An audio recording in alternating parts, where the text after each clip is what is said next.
Welcome to GLHF, the world's first podcast in video games on a planet in outer space, which I guess is also where we technically are right now recording this. Whoa, that is so true. We're actually in like the same scenario in a way. It's just my spaceship is that, or my spacesuit is Earth's atmosphere, which protects me and provides me life. Though this planet looks like it probably would support. Like there's grass and trees and wind. It looks pretty much like Earth. We could probably take the helmets off, but maybe some kind of weird space grass. If this was Star Trek rules, we could. You can go anywhere in Star Trek. You like a bit of Star Trek, right? Yes, I'm a big. Well, yes. I don't know if I'll call myself a Trekkie. I don't think I know enough about it, but I've watched a lot of Star Trek and I enjoy it. It makes sense, I feel like, for you, because it's like somehow simultaneously really smart and very silly, which is like very much your whole thing. I've never really spent time watching it. I've only watched the ones that were the movies that were just made to basically be Star Wars, and I was like, oh, sick. This is just like Star Wars. You mean like the newest ones? Yeah, like the Chris Pine ones.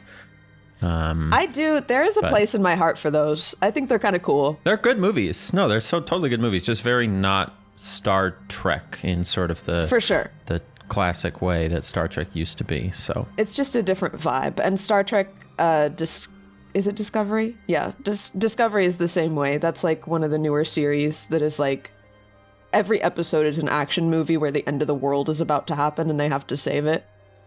Yeah, it gets a little tiring. It does. It gets exhausting. We actually, Noah and I were watching it for a long time. And we still haven't finished the last season of it because we just kind of got bored. It's just like literally every episode they come up with a way that it's like first like a planet is in danger and then the solar system is in danger and then the galaxy and then multiple galaxies. And it's like, okay. Yeah. It's a bummer because that is sort of part of what I guess the Marvel movies ended up having that same problem, which is like it used to be like the early Marvel and like superhero movies, like our favorite, our Hulk movie, our Ang Lee Hulk movie that we love. Actually, total side note, I watched Life of Pi this week, also by Ang Lee, who did Hulk. Same types of transitions, lots of excellent, weird, like keying out things and cutting things and so on. I remember that movie being Hulk trippy, movie, I would but say, I haven't seen it since like it came out, whenever the hell that was.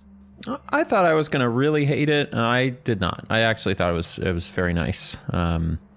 It's like silly, kind of, but like I thought it was going to be kid survives on a raft and I'm gonna be watching he's going all Jungle Book with the tiger and becoming friends, and that's the movie. Yeah, but it's actually like that's kind of just like a vessel for a different story, like with a little bit of heart and meaning. So I liked it. I thought it was pretty good.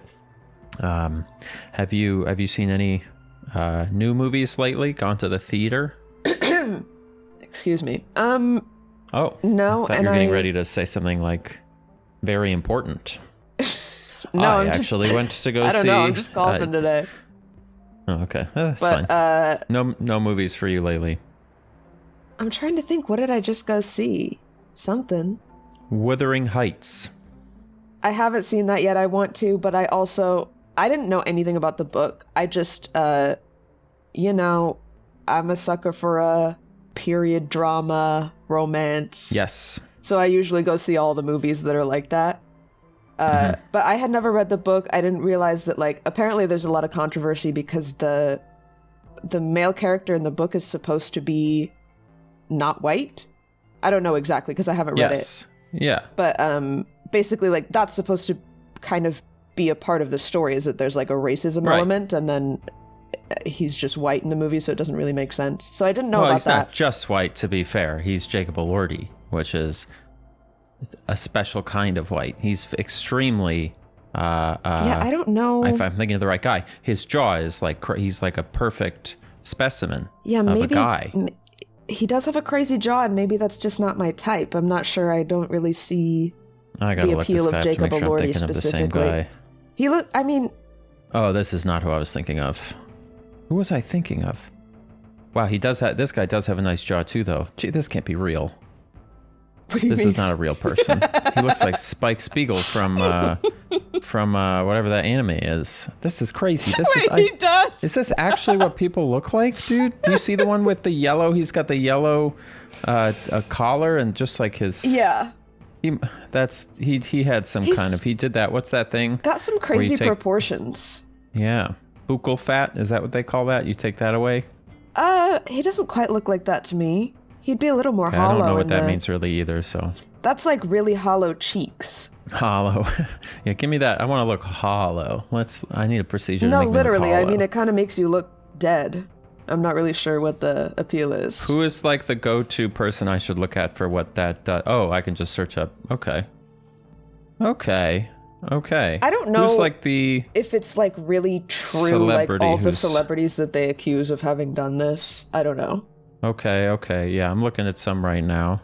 Because there was a big trend a while ago of people talking about it and like accusing celebrities of doing it. I don't really know like who's had it done or not, but yeah, it looks a little bit like they're just sucking on their cheeks, but I guess you can't do that when your mouth's open, so that something interesting must have occurred. I think people are so rude to celebrities, dude. Like where they take the pictures to be like before and after, and they always take like the most, like they could do it to anybody, Yeah, they just choose a picture with horrible lighting, and it's like... Yeah, you're like, what happened to her? Horrible lighting and like way too high resolution where you can see like their skin flakes. It's horrible. Oh, to be a Hollywood celebrity. What a disaster. I was reading I'm sorry.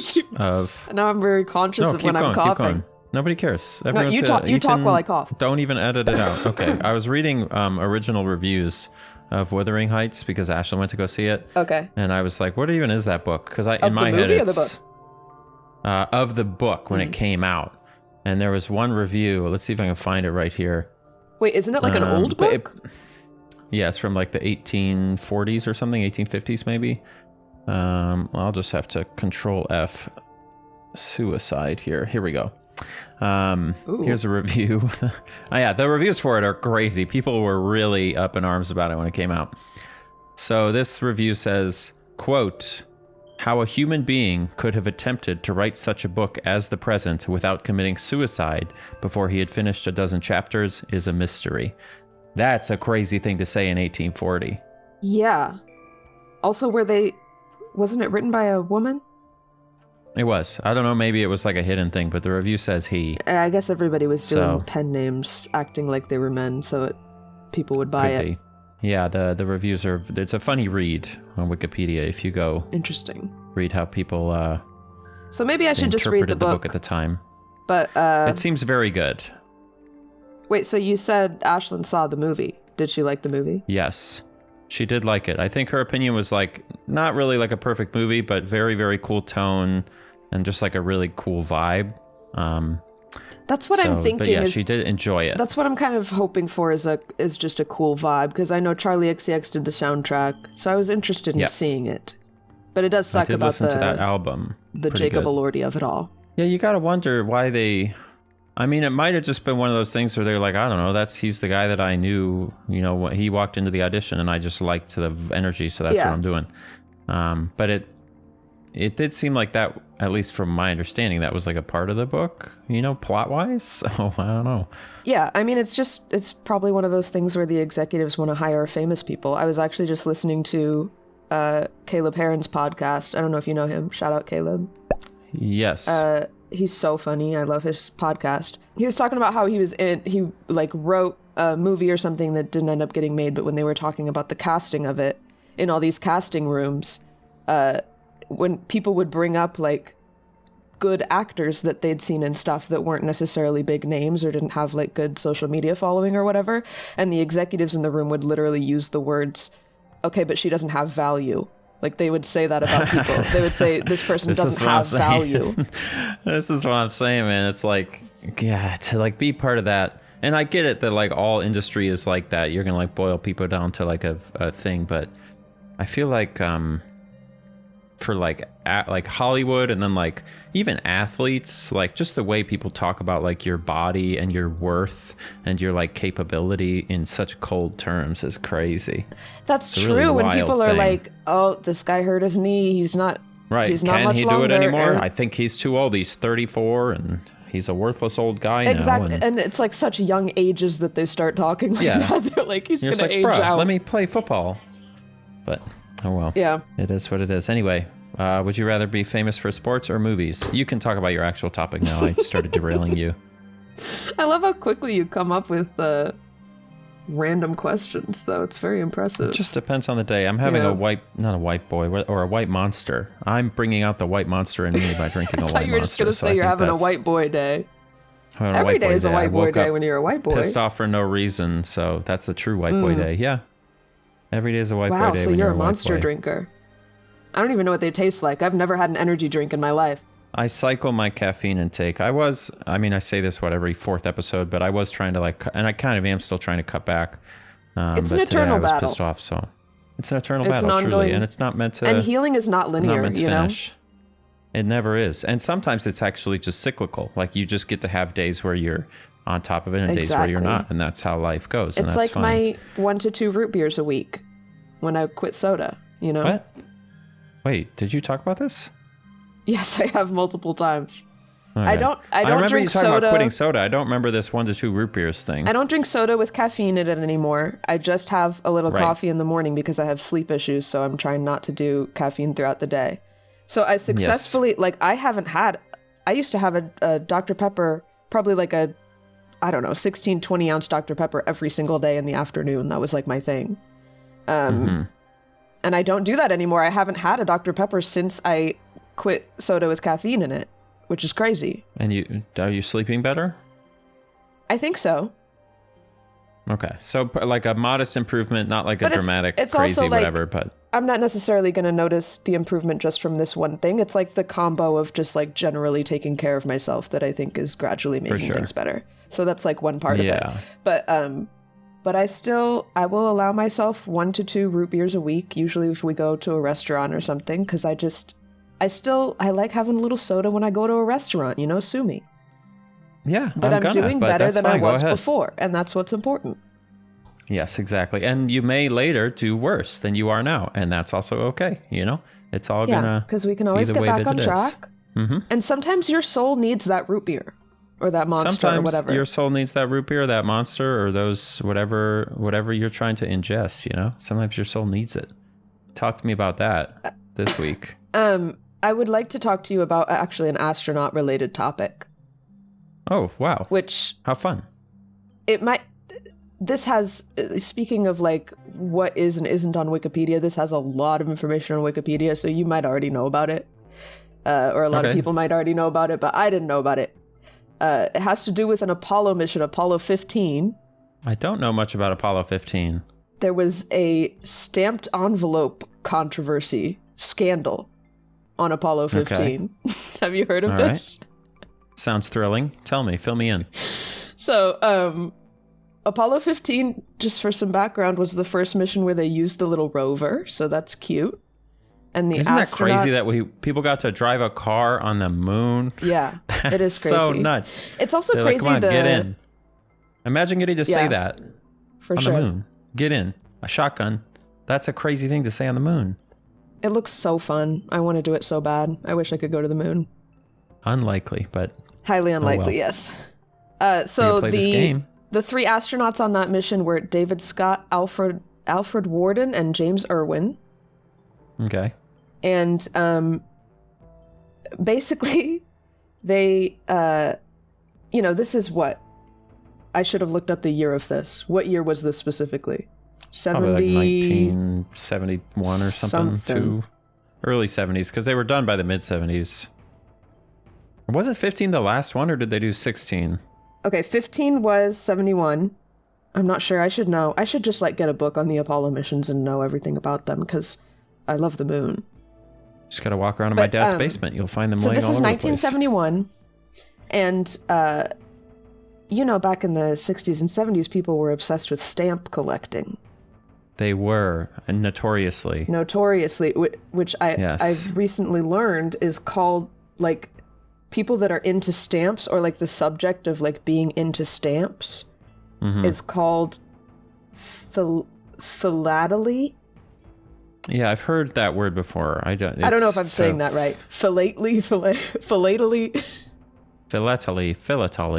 Who knows? And since the Apollo mission started, everybody is suddenly into astrophilately, which is specifically like stamps and envelopes and stuff. Commemorative stamps related to space travel. Right.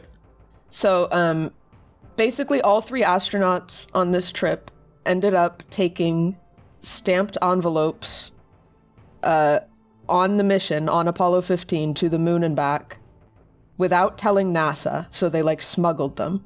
Oh shit, it's like Bitcoin. They smuggled 400 stamped envelopes. Crazy. Wait, in order to sell 400, it was coordinated. Yeah, they like each took some, I think.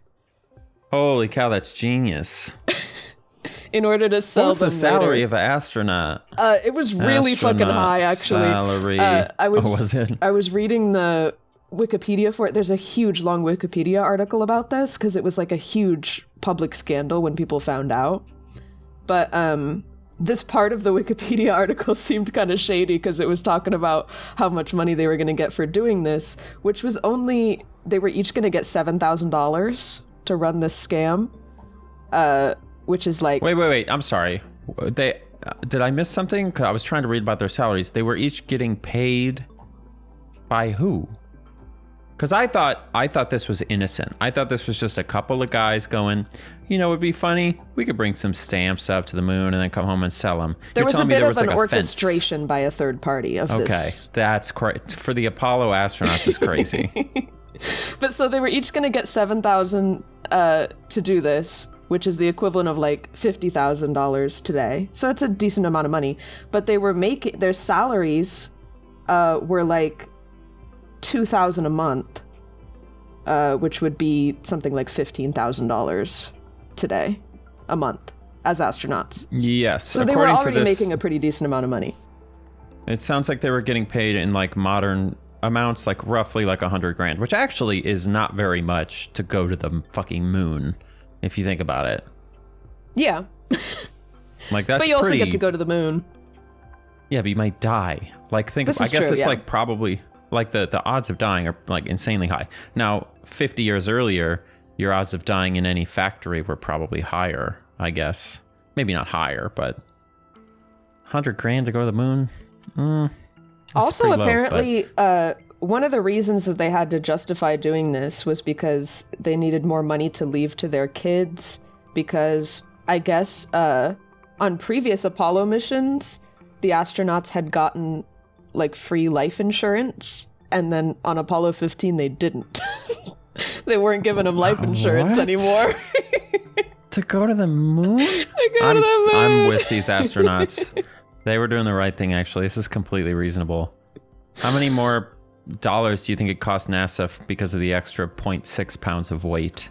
That's what I want to know. I don't know. That's kind of what I think is crazy about this story is so it's 400 envelopes that I think it, according to what I read so far, it says that David Scott smuggled all of them himself in a pocket of his suit, it said. But it's 400 envelopes. How?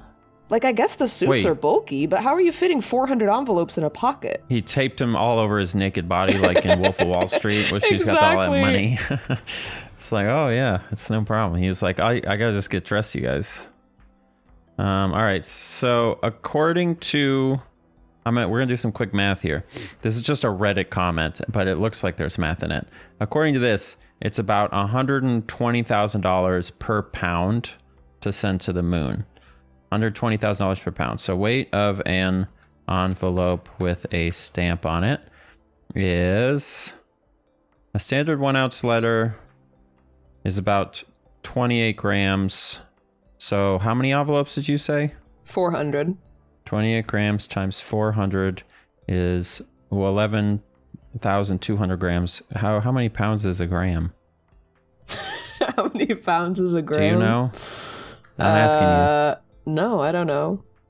You're Googling. I didn't even know you could convert those things. Ask Sorry, Google. it looks like it's no shot that he brought this many. We got to fact check this. Some math here might be wrong, but according to this, if an envelope is, what did I say, 28 grams?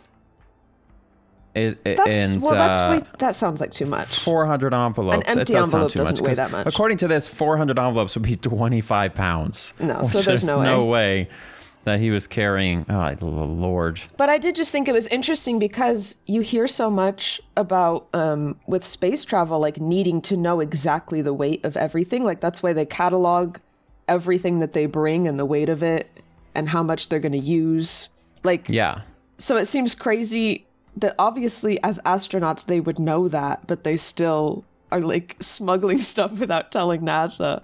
The cost then, okay, I found this says probably closer to like 6 or 7 grams. So let's say 7 with a stamp. And this is just from, I guess it's from USPS. Maximum, well, no, that's maximum weight. A standard envelope, according to postgrid.com, weighs 6.7 grams when empty, which is about 2,800 grams. So 2,800 grams to pounds is, I mean, according to this, it's still 6 pounds, which in theory is like almost $1 million for him to run this scheme, which is not actually that good of a return. Wait, maybe, you know what I mean? Like he probably could have blackmailed NASA and said, like, if you pay me, because you said he was making what, 7 grand? You say, if you pay me 8 grand, I won't do it.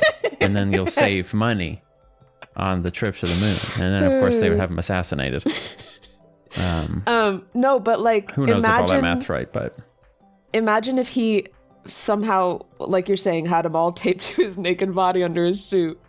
And then he would just be 6 pounds heavier when they weigh him right before he goes. So it's just like, oh, I've had a big lunch. Right. Some tells me that wouldn't work, but maybe, I had a big lunch. They probably are like exactly feeding you the exact same thing every day or something, Can you buy these envelopes? For a shit ton of money, I think. Where? Like they might still be circulating somewhere. So, I don't know where. But all right, not eBay. Just a little more information about the scam, okay? So the idea for the scam came from a guy named Hermann Seeger, who is a German stamp dealer. That's how they describe him, which is really funny to me because it's like he sounds like a stamp criminal.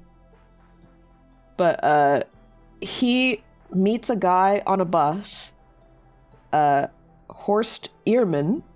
I'm pronouncing all these names wrong. That's fine.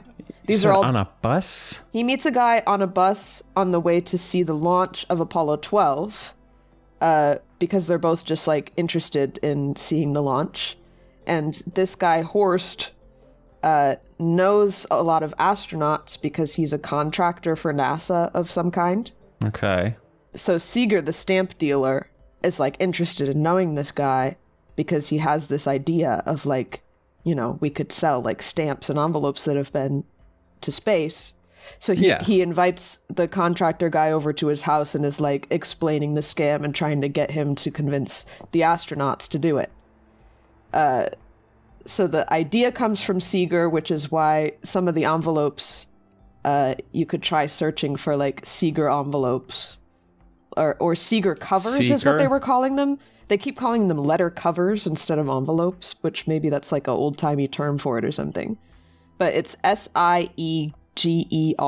If you search for Seeger covers, you'll probably Seeger find covers, something. stamp, moon, Apollo 15.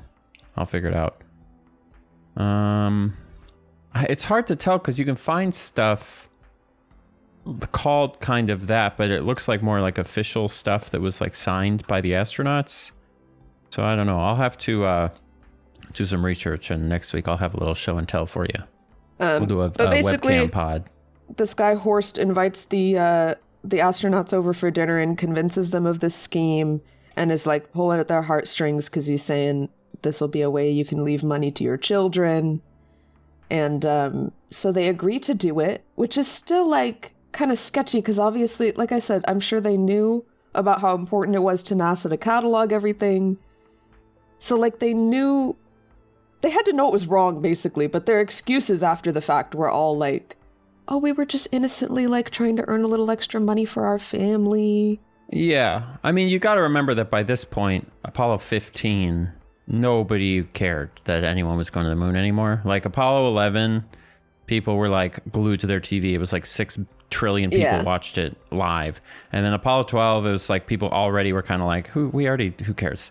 But then Apollo 13, people were excited because everyone was dying. And so there was all the drama. But by 14, 15, 16, and I think 17 was actually the last one, nobody was watching. Like they didn't even broadcast, I think, by Apollo 13, at least if the Ron Howard film is to be believed. They were so over it. They weren't even broadcasting it on TV. You couldn't even, like, the families couldn't keep track of it. They had to get like special NASA like communications equipment to keep track of what their husbands that were going to the moon or whatever. So like, you know, I could see by that point people are jaded. You're like, we have to go to the moon for what? We've already been there. Let's try to make a little money. Get at what least, we can you know? out of it, I guess. Get what you can. So they did successfully.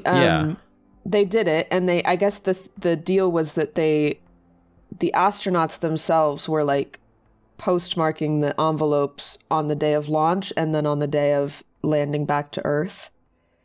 And they might have signed them or something. I don't know. There's a picture that I'll have Ethan put up of what the envelopes looked like. So I guess this would just be like something commemorative that you own and not like an envelope that you're like sending a Christmas card into your family. I don't know. Most likely not. Yeah. But it's just interesting that it's a stamped envelope as a collector's item. Like I said, I guess people are just really into stamps and mail, even if it's fake mail. Yeah, you would think they would just bring the stamps and then sell this. Like that's what I was thinking where this was going, but okay. So they land and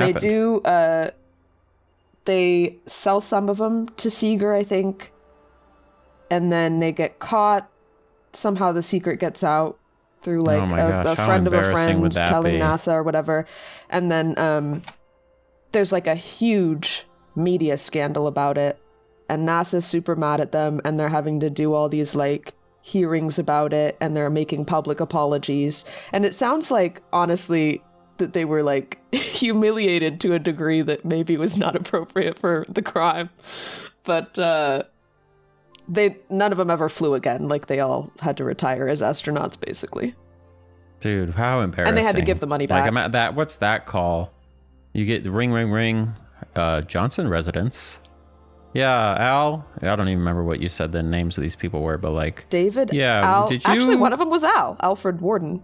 Perfect. Yeah, Warden, the Warden residence. Hey, Al, did you bring a bunch of envelopes to the moon?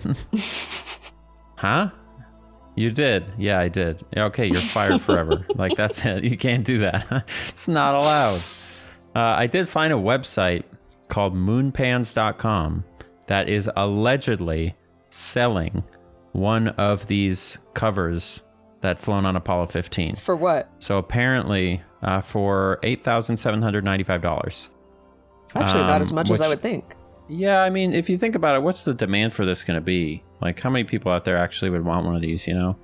Nobody even cared about the moon at that point, so... I guess. Apparently, like, NASA confiscated the ones that didn't go back to Herman Seeger. So he got 100 and then NASA confiscated the rest. But according to this, Al Warden sued the federal government in 1983 because I guess somebody did the same thing on the space shuttle, only they told NASA they were doing it and they let him do it. So Al was like, yo, you got to give me my shit back because you let these space shuttle goons do it. And I guess that worked. And so he got them back and then eventually was able to auction them. So wow. You can buy one if you trust moonpans.com. All right. $9,000. How fun. I need a movie about this. Apollo 15 by Ron Howard. It'll be like Apollo 13 and it'll be exactly as like suspenseful as that movie, but it'll be about... Actually, it's going to be more like Catch Me If You Can. Yeah, because it's really the first 10 minutes is going to be the going to the moon, and the rest of it is going to be like this tense cat and mouse game of like people like telling on people, and it's going to be like a courtroom drama and stuff. There's a movie. I'll watch that. That'd be awesome. Sketch me if you can, but it's about the secret Apollo 15 envelopes. I think that sounds great. You could, Markiplier just put out a movie. Why can't we? Honestly. And that's going to be our movie. I think we could make a couple bucks. Isn't it kind of crazy that, like, after Apollo 13 happened and it went so wrong that they kept doing it? Like, as the astronauts, I'd be, like, kind of freaked out by that, I think. I don't know. I actually don't think so. Because you say it went so wrong, but actually, given how wrong it went... It's incredible that they kind of made it back, for sure. Right, in some sense, it probably bolstered confidence, because it's like, okay, this crazy thing happened, and we figured it out and we fixed it. Mm-hmm. And, even in that case, the ship got them home safe, right? It took a ton of work, but... Do you remember what the initial thing that happened was? It was like a little explosion or something? There was an explosion, and was it an oxygen tank or something? I can't remember. It's something that at one point I would have been able to tell you, but I can't anymore. Yeah. But there was a big giant explosion is the point. We've both seen this movie like multiple times, I think. It's an excellent film, so maybe we'll watch it again. It was a routine stir of an oxygen tank ignited damaged wire insulation, causing an explosion. Boom. What a scary thing that would have been. It vented a bunch of the oxygen to space. That was a big problem. And it knocked them into a big circle. And it is insane that they survived that. It is very insane. Like, it's in some ways, it's more impressive than just the getting to the moon thing. Oh, absolutely. Because the getting to the moon thing is like, you just careful, steady progress. But getting these people back, it's like a time crunch. Yeah, they're completely scenario, blown off course, right, crazy. It's and they only have so many materials to use to come up with some solution for all the problems they were having. So, pretty cool. I mean, it's true. Great movie and very accurate. I heard the only thing that was fundamentally inaccurate about the film is not any of the facts, but it was just the energy of the mission control in the movie is quite like, we got to get this done, let's go, and in real life apparently it was just like, by the book, we're getting this done, kind of calm. They just sort of figured it out. So okay, so it was just a little bit dramatized, emotionally. Yeah, they heightened. weren't like freaking out. They were like, we're going to figure this out, and we're going to follow these checklists, and we're going to get it done, and we're going to tackle every problem. Which is actually what you want in real life. That's exactly, yes. If you are in a spaceship, you don't want the people on the ground being like, what are we going to do? I don't know. We got to figure this out. For some reason, I thought you were going to say that in the movie they were like freaking out to figure out how to fix it, and in real life they had like given up. Yeah, in real life they just crossed their fingers. In real life they were like, they're screwed. Yeah. All right, well, there you go. Stamps. How fun is that? Super fun. People were obsessed, apparently. I feel like you don't really hear about stamp collectors anymore. You don't really hear about stamps anymore, do you? Yeah, I mean, I guess that's an obvious answer. When's People just aren't sending mail anymore. I don't think... when's the last time? I guess I send letters like sometimes. Like I don't know how much of this... Well, you haven't done like all the LLC stuff, right? No. But once you do that... You got to send mail? Anytime... It's tons. The IRS, like anytime... You know how you always hear things like Form 6297 or you got to get a 573C and all these random forms. Yeah. You got to do it in the mail?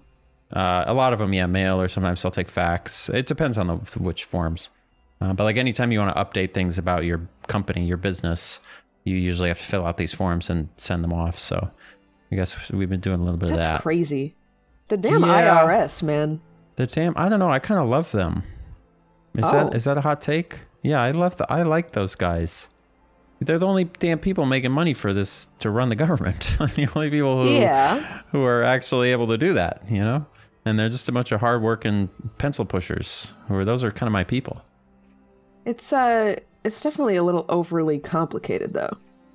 Isn't there like lobbying that is done by like TurboTax to make sure that taxes stay complicated? On the long list of things that I've never actually looked into and fact checked, but it does seem to be the case. We can say that it's complicated, but actually I think, this is just my current take, I think it's actually just really complicated to tax people, like effectively. Like there's the idea that you can just say, here's, because if you were to ask anybody, come up with like a fair way to tax people, you're going to come up with something and then you're going to do it. And then next year, people are going to go, wait. Here's 1,000 cases where this actually was really unfair to these people or to this group of people. And these people need help. And so you end up kind of just naturally building these complex systems to cover for all of these things that you couldn't have predicted. And yes, it gets very complicated and probably it should be simplified, but I kind of actually think that complexity to some extent is just a natural function of like, it's actually very hard to effectively tax people. For sure. And I think because people squirrel their money away like fucking or squirrels. For sure. And the underlying problem of figuring out the tax system is definitely complicated, but there's certainly things that they could do to better communicate with the general public and make it easier for people. Truly. Like I had this experience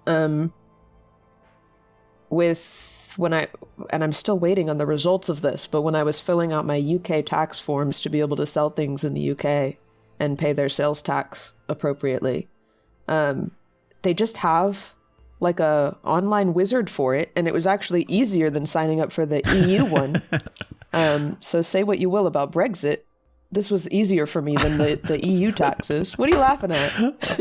It's just the say what you will about Brexit thing. It's like, I mean, well, hey, there's a silver lining to everything, right?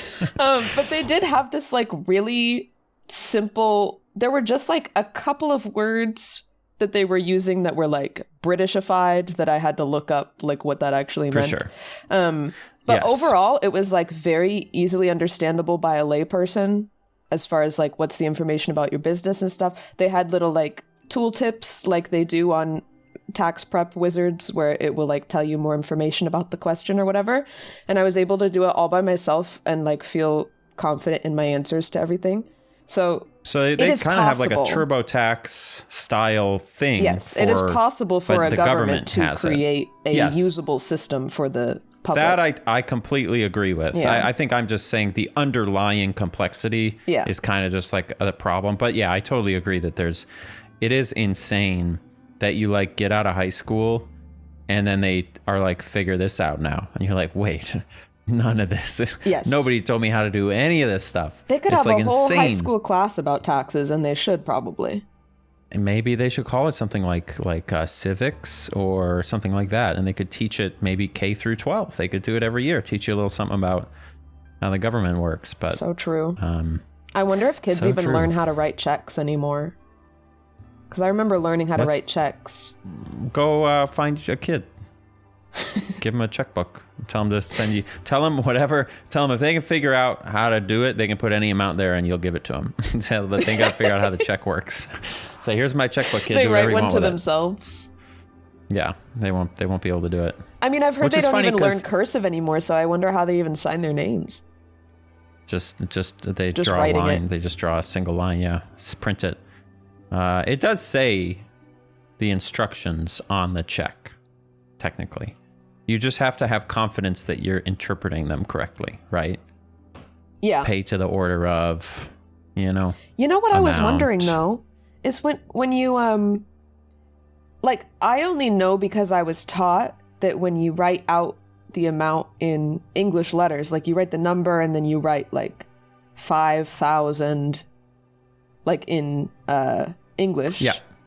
And then I only know because I was taught to do it's like 5,000 and 00 over 100. Like, do you do that? Yes. It's like 0 cents. Yep. But it doesn't actually say anywhere on the check to do that. Like, I wonder, like, can you just write 5,000 nothing? Yeah, you definitely. Is the and 00 over 100 required, or like? This is actually like a thing that I think has been helpful to recognize, even about things like IRS forms or like business documents or health insurance forms or like whatever. There's exceptions to this, obviously, and like you're opening yourself up to clerical issues if you do this. But at the end of the day, the point of these things is to just clearly communicate how much money you're putting on the check. Right. So like you can kind of write it, as long as you write it out in some way that's different than the way you wrote it there, so that if they can't read the number, they can check that. Like, that's kind of the whole point of it. And so my guess is, we should look this up. I could look it up right now. I'm not gonna. My guess would be that you could kind of just write and 0 cents. You know what I mean? Like out. Yeah, like, that's what I'm wondering, if anybody words. does that, like write the word cents. No, I'm Googling it right now. Do I have to write 0 out of 100 on a check? Or just, what's the rule for checks? Like, is it legal? That's what I need to do. Because I understand there's like convention. Yeah, I don't know. But what's the law? How am I even going to Google this? I might have to just make this something I look up in between episodes. Yeah, we could talk about it next episode. All right. What are the laws around... This is the kind of thrilling journalism we get into on this show. Do you have to write the fraction part on the check? It's good to understand what the underlying system is, right? Or whatever. It makes your life feel more easy. Exactly. Behind our daily routines, you know? And then you realize it's actually just people. What are we Hey, actually speaking doing? of people, breaking news. Oh. Do you know about the breaking news? No.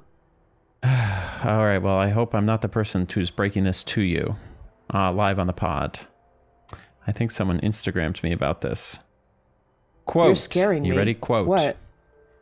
Farewell to our friend, Roger Tofty, a Pacific Northwest legend, creator of the Enchanted Forest. No, I do know this. I know. And a man who inspired us very much. Okay, good. All right, I need to make sure that the creator got passed of along. Enchanted Forest has passed away. He was like 97. He was old. An absolute legend. And I swear, like, wasn't somebody, like the guy we interviewed or something telling us that he was still like sculpting stuff for the park, like a couple years ago or whatever. I could believe that. Yeah, I don't... Because he made like all the concrete sculptures and stuff all over the park. And I think he was pretty much doing it until he couldn't anymore or he passed away, so... They should put him in the park. I know they probably won't because it's like their family, like, but bury I think him he there? should be there. Yeah. Why not? Okay. It's his life's work. That's what I would want. Would you not want that? Like if you had a property, like a big property that you worked on for a long time and it was your family's pride and joy, you wouldn't want to be buried there? Maybe. You just want to be in some cemetery This is just giving somewhere? me an idea that we should like at least start a rumor about like where he is in the park. Oh, he's in the park. Like, yes. I think he is in the park. I should try to start a rumor about like he's like buried in the walls of the gnome cave or something. Like, you know, we'll have to... There's this... You'll have to go. There's this stinky and cave then, like, you find the walk best through spot. with like water features in it, where the 7 dwarves are mining for gems. Yeah, and you have to add like a thing he's where it's actually like under the stinky pond in the gnome cave. Like if you look at it from the right angle, you can actually see like the slight mound of like increase in the mound of dirt that's back there, and that's his body or something. It's a little disrespectful, but I think it'd be worth. I'm just gonna go tell random kids that, and it's gonna naturally spread over time. How long do you think you'd have to go to Enchanted Forest and just like tell people that before it would? Because, you know, these sort of urban myths do come from somewhere. Yeah. And I wonder if we could make one. That's the kind of thing that I think could work because it's like interesting enough and the place is already so weird that you kind of would believe it. Yeah, if I was in Enchanted Forest and some random person was like, oh yeah, that's actually where the founder is buried, I'd be like, no shit, that's crazy. Oh my God. I would just start telling people that. Like, it is the type of thing that you would just believe. So, yeah. We could do it. We are doing it. It happened. But yeah, rest in peace, Roger. It's very sad. I hope, obviously, that the park goes on forever without him and that they carry on the legacy because it's my favorite place in the world. Oh, yeah. I wonder who's like it's like his daughter or whatever is the primary. Yeah, it's still a family business. Like, the family is involved. So they better just keep doing it, you know? They better not have like some rebellious kids that are like, I don't want to run Enchanted Forest. It's like, you have to. It's important to the world. Yeah, sorry, kid. It's like being a prince in like it ancient is. fucking You've whatever. inherited this role. Yeah. And you know what? There's worse and roles you've to got to marry inherit. the daughter of the park owner from Six Flags, and we're gonna merge our families. And you're like, oh my gosh, They've made crazy. they've made an offering to us of 6 roller coaster carts. The Renaissance Fair is bringing their finest maiden, and she's the director of operations at 16 of the largest Ren fairs, and you're gonna marry her, and we're gonna get their funding. Perfect. That's how it used to be. Did you have any other topics, or I have some viewer comments to respond to? We can do some viewer comments. I did research all that stuff that I said about how many houses does private equity own, but I don't know. If somebody cares, I'll comment it. Do you want to go over it quickly? I mean, it's just one of those things where you're like, oh, this is actually a really complicated problem. It turns out that private equity is just not really an issue with housing stock. But there are really complicated things about it. And then I was reading all about the housing market and why housing prices, and it's you're just like, oh God. Because at the core problem with the housing thing is we just don't build enough houses. Yeah. And the reason we don't is because of regulations, but also because people who own houses don't want us to, because they own houses. Because they want and they want their houses to be more valuable because their home is their primary vehicle for wealth for their family. Yeah. Which is kind of at the root of all of it. So it's a big complicated problem. For all of the things that private equity is destroying, this doesn't really seem like one. It could be at some point in the future, but at the moment it's not really a big it's less than 1% of housing stock is owned by them. And there's some nuance to that in terms of what types of houses and where.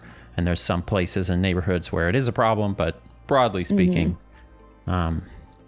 that's not the issue. But then I uncovered a whole bunch of other stuff that I was like, oh, shoot. You ever read about something and you're like, oh, dang it. This is actually really complicated. And you kind of wished it wasn't, that it was simple. Yeah, most things are pretty complicated. It turns out. And it's annoying, so I'll read more about it. I didn't fully do a deep dive on the housing crisis as a whole, just specifically on this one thing that came up last week. Okay, I see. That's what I learned. I wanted to share some really exciting news from our email. We have got a couple more emails since I talked about the email. So, what's that email, ma'am? It is glhf.pod.show@gmail.com. Nice. That's a classic type, 2005 I type email. I tried 20 different combinations of JLHF podcast, JLHF show, with dots in between various things. That was what I came up with that seemed like the simplest thing that was still available. So it's Have you ever gone to glhf.com? You ever go there? No. What is it? Is it porn? You want to see a screenshot of what it is? It's actually not porn. It's significantly more unexpected, I would say. Is it safe to go to if I type it in right now? It's going to give you a warning, but I just said, who cares? I'll just send you a screenshot of the homepage. I just don't really know what it is. It's some sort of news website, maybe. Looks like it's in Arabic. Yeah. It says Facebook. Yeah, and it's got Facebook ads on it. And it's in Arabic. We're going to need someone to translate this page. Maybe my browser can do it. Oh, the one thing that's in English at the top, it says the pursuit of freedom, democracy, and secularism? Secularism in Iran. Okay, interesting. We might be on a list now, given current events. That's interesting. Well, yeah, I can't read Arabic. I'll work on translating this webpage, and you tell me the exciting news from our email. Okay, well, this is for you, because we were talking about your previous addiction to Wizard of Oz slots. Someone named D has emailed us saying that they work for Zynga, who makes Wizard of Oz slots. No way. And you can hit them up for some free spins if you want, or some chips. Why would you say that to a former addict? That's a crazy thing to offer them. You blame D, okay? D is who emailed us. I am blaming D. You blame D for this. D? Just D? Just D-E-E. D-E-E? Okay. Yeah. Well, D. That's a really rude thing to do. But wouldn't that, is that even enticing to get free chips? Because does that, ruin the fun? It kind of does. And also, then all it's going to do is encourage me to make higher bets and lose those chips fast. So if they could unlock my account to get infinite chips, but then again, it's Then what's the point? This is kind of my thing with gacha style games, right? Like is Genshin like a gacha game where you buy the characters and you get a random one? Or do you just technically buy them? Yes, but you don't have to participate in it very much if you don't want to. But I still think that if you got rid of that, and I'm not saying we shouldn't get rid of it, but if you got rid of it, it's not as fun. Like part of the fun is that you're paying. It's like opening a pack of Magic the Gathering cards. Yeah. You know? Part of the fun is that you don't know what you're going to get. Especially, the whole point is gambling. Yeah. So I imagine you want that thrill. Yes, and so it's really about just like having good guardrails on it, but no one's obviously encouraged to do it because the people who want to do it, and the people who make it want your money. So, have you done an actual slot machine in real life? No, I very nearly went to the casino over Mardi Gras, but I did not, thankfully. Like just now? Was not, like over this past weekend. Yeah, I was very close. There were multiple opportunities. We did actually walk into the Harrah's Casino one evening, and because I said we were out headed coming home from somewhere, but we were walking home because with all the parades you can't really drive anywhere. And it's like a 3-mile walk. So we wanted to cut. I told Ashlyn, just let me cut through the casino. Just let me take a peek. We'll just cut through it. I'm not going to do anything. Real quick. Obviously, I was gonna once we got there. But because of some rule, they were like, they have like digital ID wallets for Louisiana, and they weren't accepting that as ID for some reason. And so we weren't allowed to go in. And so I avoided losing a lot of money probably, yeah. I don't think I've ever been inside a casino other than like, I've been around slot machines in the Vegas airport. But I don't think I've been inside an actual casino. Yes, the vibe inside, at least from the entrance, was not good. It was like, thought it was going to be kind of like dark and fun, but it was like really bright and ugly. Did you see like, have you seen that video of like a whole row of like 20 slot machines full of old people just sitting there staring and pushing the button over and over? Yeah. Did it look like that? It's honestly really sad. Kind of, but not even that cool. It was like there were too many lights. It was like really bright. It looked like a hotel lobby or something. They don't want you hacking the machines. They want to be able to see you. I guess not, no. All right, so that's the closest you've gotten to gambling in real life. Closest I've gotten. I would say, based on what you've told us about your experience with Wizard of Oz slots on your phone, that maybe you shouldn't open that Pandora's box. Exactly, yeah. Like, talk about ways to waste a bunch of money. Yeah. Like, there's so much better ways to lose thousands of dollars, so. So yeah, just so you know, our audience is actively trying to get you re-addicted, it sounds like. I guess it's in their benefit because if I lose all my money, I'm going to have to make more videos faster, so they're going to get more content. Oh, true. So I guess fair enough. I see their game. Okay. Before we run out of time, there were a couple more comments.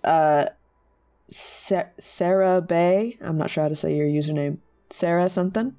How many generations do your ashes even survive? Because we were talking about cremation. And they're like, will my great-great-great-grandkids take care of them, or do we just end up in a landfill? And I'm thinking, you probably end up in a landfill pretty damn quick. I feel like I hear about this, that like, after 100%, yeah. After like a couple generations, those people aren't going to really have any kind of emotional connection to you. You probably are going to, like... No. Somebody's going to... Holy shit. You're going to make me cry. This is really sad, actually. Oh, I didn't mean to make you sad. I'm sorry. No, this is really sad. Think about that. Because it's like, I'm thinking about it in the context of like your loved one. Like, think of someone you love. Yeah. And then think of like in 100 years, someone just having their ashes and being like, can we get rid of this? And just like, yeah, what is that? Oh, I think it's like my great, I don't know. It's somebody. And it's like, yeah, that's smart. Because if the argument is you can't throw it away, it's special.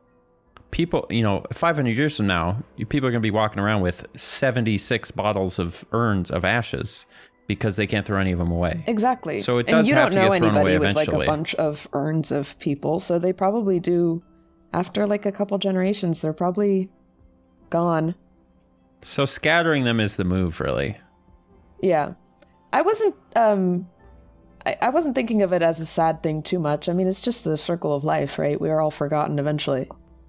But yeah, that's not sad at all. Well, it's not. I know. It's not sad because it actually can't beautiful. be, because there's nothing we can do about it, so we might as well not be sad about it, you know? Yeah, let me run that back. It's not just sad is what it is. because it can't be. Because you can't spend time being sad you. about that, because it's an endless... But when you say can't, you kind of mean shouldn't, right? Sure, yeah. Okay. But I kind of think I agree can't, right? Like it doesn't... Like you can't live life it. being depressed that you're going to be forgotten someday. Because it's, you know, the way that I turn it around isn't it beautiful that we even had the time that we have, you know? All right, well, I'll check in with you in like 55 years and we'll see how we're feeling. But yeah, I just thought that was a good question. Because like, yeah, you probably, I guess that's a good argument for scattering it, because then at least you can have like a nice emotional moment. Although I did, because I mentioned like the viral videos you see where ash scattering kind of goes wrong in a funny way. There were a couple people that had stories like that. Like, you really can't spread ashes on a beach because the wind just blows it right back at you when you try to... Right. Sea breeze. Oh, yeah. So... Can you eat, not that you would, but could you consume them? Like if I was like, oh, I'm going to sprinkle them in a shot of tequila and do it as like a commemorative... And also people were saying that what actually happens is that the quote ashes that you get are really just ground up bones, because when they cremate you, all the meat basically gets burned away and evaporated, and then they grind your bones up. That's why they have to have a grease trap. So it's just bone dust. Well, they don't grind them, do they? Do they run them through a grinder? I thought it was just the fire does it. People were saying grinding in the comments. Because bone, it wouldn't just turn to dust, I don't think, by burning them. Really? I don't know. How hot does bone have to be to burn? I don't know. Well, I'll figure it out. Add that to the list. But yeah, so it would just be eating bone dust is what I'm saying, which maybe is fine. My dog can chew bones. Maybe your bones would get really strong. Because you're consuming them like it's eating the soul of another person? Yeah, you're like getting their calcium. Yeah. We'll have to think of some fun things to do with ashes. Or maybe by the time we're old, we'll be onto some other like way of preserving our remains. Every episode we talk about some existential like stuff. Yeah, we do. Every goddamn episode. Well, it's because we talk about it and then people comment about it and then we have things to say about the comments, so it's just endless. This is kind of like the dead internet theory. It's like we don't have any more topics because we're just regurgitating topics that viewers are responding to. Yeah. We're just consuming comments and spitting them out. That's interesting. Maybe we should cremate this show. Let me pick one more of these. These were really just like, not really questions, just comments that I had more thoughts of. Okay. I have a bone to pick with someone named Joe, who says, "Don't we all? I'm gonna die on this hill. Gandalf is overrated. You wait 3 very long movies for him to do something, and when he does, he just temporarily blinds the orcs. Like, what the hell? Yeah. That's all you got?" No, he's not wrong. He's not wrong. No, I have a lot to say about this. But, okay, you go first. So, first of all, consider myself a fan of Lord of the Rings. I'm a pretty casual fan. I just read all the books for the first time a couple years ago and really enjoyed it. And like looked up a little bit of extra lore, but I don't know all the lore. I haven't read the Silmarillion and all that stuff. Right. But my understanding is that Gandalf is kind of like an angel figure that was sent to Middle-earth to guide them. And I say guide because I think it's obvious that his job was not just to go down there and like personally kill Sauron, right? Like that's not what he was trying to do. He was trying to, he was guiding the humans to save themselves, because that's the way that you maintain lasting peace. Yeah, that's what they tell you in Bible school too. Oh, really? It's always, yeah, they're always like, well, it's God works in mysterious ways. Because you're always like, if God wanted us to do this, you should just do it. You should do it. And they go, well, but he wants you to do it because it's valuable. And then you're saying that's what Gandalf is. But I think there's some truth to the idea that like, he couldn't just go down there and solve all their problems for them, because he had to part of the whole story is that he's getting some of these human kingdoms that have been like kind of separated and lost their way. He's getting them back together and collaborating against a common enemy. And then the kingdom ends up stronger for it. And so he's kind of like teaching humanity lessons along the way so that they can maintain their own peace for the next era or whatever. That's my understanding of like what his goal is. And so I like him as a character. He's like in this category of characters in my mind of like, just like goodness, like doing good things because it's who you are. He's not like trying to be a hero and make everything perfect, but he's very empathetic, and he's very aware of the kind of complexities and nuances of the situation.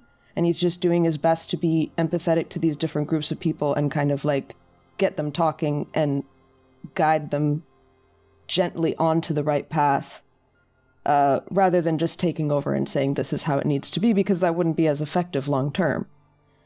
Right. And also, but Joe must be a movie watcher. Saying he didn't do anything. He fucking fought a Balrog for like 100 years in his mind and came back. He's been through some shit. I'm sorry.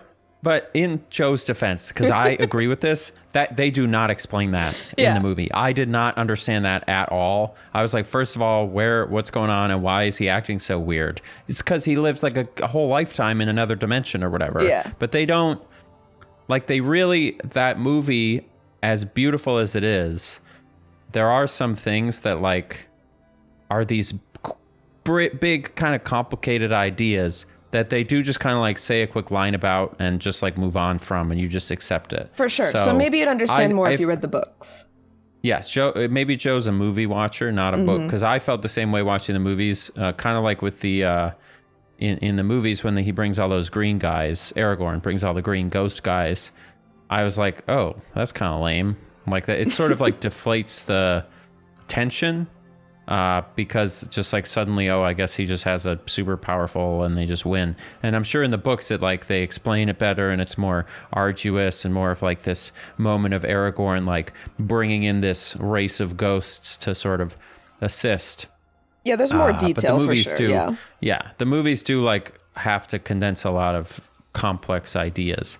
And so I think like Joe, I was waiting for Gandalf to come in with like a bazooka and like a giant sword and just like mow everybody down. But that's not what Gandalf is for, you know, as you've explained. Gandalf's primary role in the story is as a kind of mediator, communicator, and information gatherer. Like Gandalf is the only reason in the beginning that the good side knows about the ring, and that ring that Frodo has is the one ring, and that Sauron is after it, because he goes off and does all that research. Now, whether he should have already known that or done that research earlier is another question, but the fact is, that's why they even knew what to do with it, as opposed to just nobody knowing anything, and then Frodo would have just got caught and it all would have been screwed. So he plays an extremely pivotal role. They also have to like brush over that. They honestly could have made these like 10 movies or something, you know? I guess they're trying to make a TV show about it or whatever. Maybe that's different, but there's so much, there's such dense movies, and you really got to have your head on straight when you watch them, that, you know, I could see why people would be like, Gandalf. And it was fun for me to watch the movies again after having read the books, because I know what's happening in between when they're skipping stuff. Yeah. And it's fun because it's not like a lot of other book adaptations, at least from what people have told me who've read the book, so you can expound upon this, but it doesn't fundamentally change or like contradict what's in the books most of the time. So it is actually just like supplemental when you read the books. Like it all still fits and you can enjoy them kind of as just a representation of the books. Whereas a lot of other things like Game of Thrones, or in some ways like Harry Potter, will deviate in order to serve the story. Peter Jackson did a good job of just condensing while maintaining all of the same kind of underlying points. For sure. Like that thing where Gandalf goes and does all his research. It's like a 2-minute weird flashback thing that you're like, who's he talking to? But if you've read the books, that makes more sense and it's more fun. Yeah. So it explains a lot more in the books, obviously. I love the movies. Everybody loves the movies. I think overall they did a great job. But if you're looking at it through a typical kind of like comparing it to other movies where there's more clear kind of like heroes doing hero things, then yeah, you can make all these funny arguments about, well, why didn't this person just do this? Yeah, and that's where we were at. They were looking for Star Wars, but they got Star Trek. You know what I'm saying? Yeah.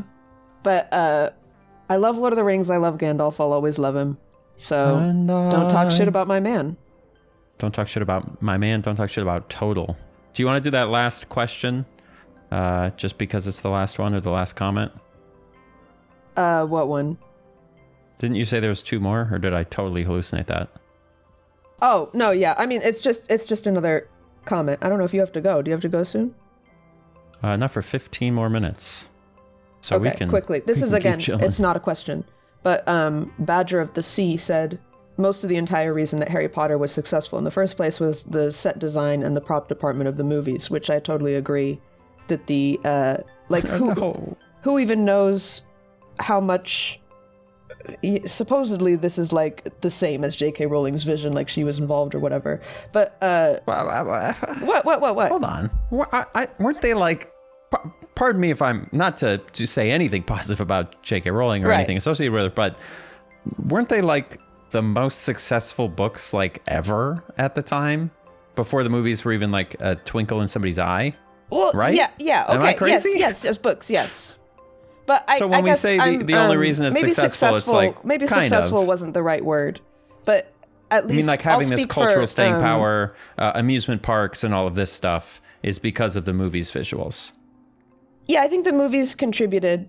Maybe they shouldn't have said successful, like monetarily. I don't know, but for my personal experience, and I think for a lot of people that like grew up with it and really loved it, it's like the atmosphere, the music, and the look of the movies is like the most nostalgic part of it. And when you read the books, like that's the atmosphere that you're imagining, at least for me. Yeah, and I can't remember. Yeah, that contributes a lot to the nostalgia factor for people, I think. And so I just think that there's something too when people say that, you know, they're still nostalgic for the movies or the video games. I don't necessarily blame them because there's a lot more people working on those than just J.K. Rowling that kind of turned it into something else, you know, like expounded upon what she made. That's kind of how I feel about like the reason that I still did a whole series on the Chamber of Secrets video game. In my mind, like, first of all, the story plays a very minor role in that game. But the atmosphere and the goofy mechanics of that game is such a specific feeling that I really am attributing to like the game designers. Like I'm not thinking about J.K. Rowling when I'm playing that game. So I think it's valid to like appreciate the parts of the art that other people have made and like the performances of the actors in the movies that now like strongly denounce everything J.K. Rowling is saying. I think you can still appreciate the other people involved in the enterprise of it and have nostalgia for that atmosphere that wasn't even necessarily something she was that involved in. So yeah, I honestly might even just push back slightly on that because I feel like I remember in reading the books before the movies were ever like, well, I don't even remember like where all these timelines cross, but I feel like long before seeing any of the films, I do think I have a memory of being like totally captivated by this energy that was in the books. I think that was a real thing. Like I think we can say that there was something in the books. Sure. Because also, if you think about it, you could argue that the actual Harry Potter aesthetic magic came from the Chamber of Secrets video game, because that was developed before the first... Ooh, wait, was it? I might have to look this up. What are the timelines here? Because wasn't the Chamber of Secrets video game, like, really has a strong magical vibe? And I'm trying to think, was that because they were copying the movie, or did they just like come up with that on their own? Like, is it actually the video game that established the aesthetic canon? The video games came out after the movies. No, not the first couple, because they didn't have that, like, all the I swear, like, the first 2 video games weren't film tie-ins. Like, they used art from the books more than they did the movies, right? Because it wasn't until the third game that it was like a movie tie-in with Daniel Radcliffe on the cover. It was like that weird dorky... They got more directly based on the movies and more like typical movie games, and that's when they got worse. Was around like 3 and especially 4. Like 4 is just not even the same thing at all. Right. But I mean, the movies started coming out in 2001. It was definitely the movies first. Oh, that's sooner than I thought. All right. I might just be totally wrong about that. The game. I feel like I remember feeling like those first two games were like a totally separate thing. But hey, there you go. They're a separate thing in that they really do have their own vibes. I mean, there's a lot of overlap. It's like a similar magical vibe, I think, to Hogwarts in the games as in the movies. But I can't believe that first film was 2001. I honestly thought the books didn't come out till 2001. So my whole timeline is I mean, so for totally blended. I'm sure that people older than me were able to experience the books as their own thing before the movies. But I mean, because I was born in 95, I never knew by the time I was able to read the books, like the movies were out, you know? So I read the books pretty young, but I never really had that separated in my mind. Like the vibe of the movies and the books were the same thing to me. Yeah. And I think there's a strong argument that without the movies, you don't get it wouldn't have stayed so relevant. Like it's still relevant now. Yeah. With games and theme parks and stuff. I will say, I just looked it up. The first Harry Potter book sold 120 million copies, which is an insane amount of copies for a book. So I suppose it was quite popular. For sure. They were definitely extremely popular on their own as well. Yeah, that's nuts. 120 million copies for a little book about a guy.